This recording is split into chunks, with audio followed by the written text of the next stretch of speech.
Hi friends, Elizabeth Reynolds Turnage here with more Restoration Hope. This is one that I really like. Your Kingdom Come. Just such a good grounding thing to remember when we are in difficult places, that we are waiting for a better kingdom. Christ's kingdom has come, but we are waiting for the day when he will return and his kingdom will flourish and there will be no more sin and no more struggle. So I'm excited to read this to you. But first, I want to say that the audiobook is now available.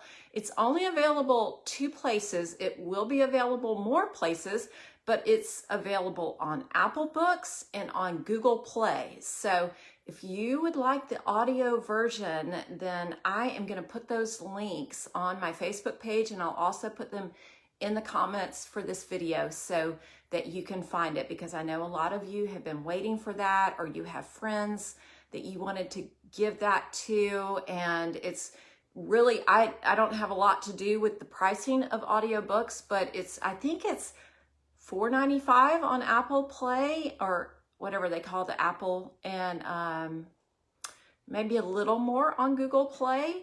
So you might want to do some comparison shopping as far as the pricing goes, but that's pretty reasonable. So anyway, here we go with number 38, Your Kingdom Come. Your kingdom come, your will be done on earth as it is in heaven. Matthew 6:10.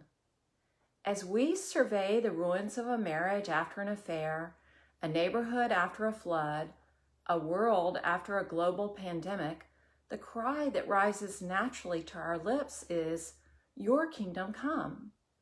What do we mean when we pray this prayer? Whose kingdom is it? What is that kingdom like? And what will it mean for this kingdom to come? Whose kingdom is it? It is God's kingdom, the kingdom of the one who created heaven and earth and declared it very good. Genesis 1:31.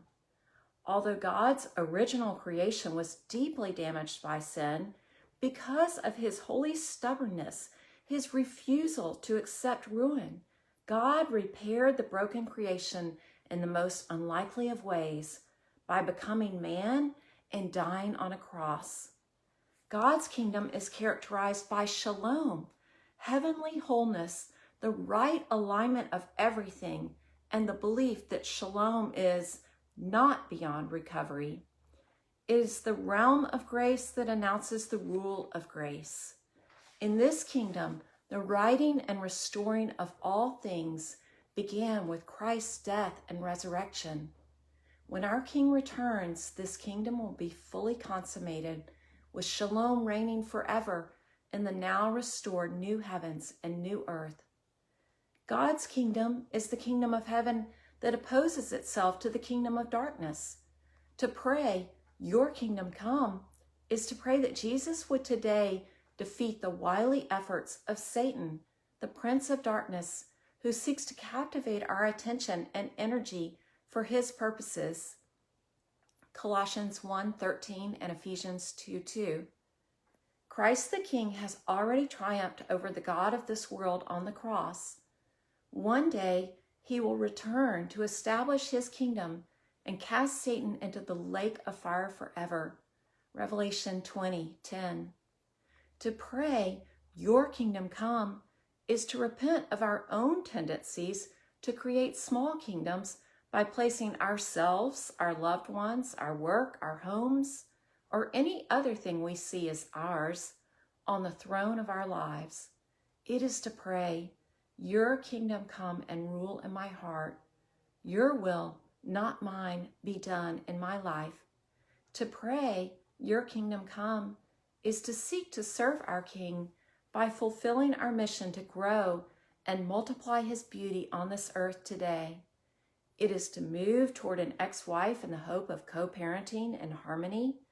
It is to pull out moldy drywall in the hope of restoring a flooded home. It is to care for the sick and broken in the hope of healing soul, if not body.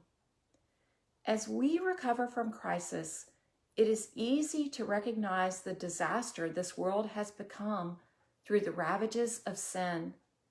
To pray, "Your kingdom come," is a daring prayer, an imaginative prayer, a prayer that acknowledges the gap between what is and what ought to be.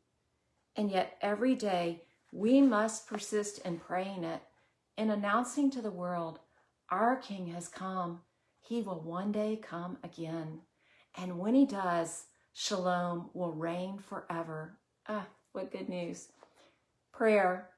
Our Father, your kingdom come. May your reign of grace be the rule of the day. In the name of Christ our King. Amen. Further encouragement.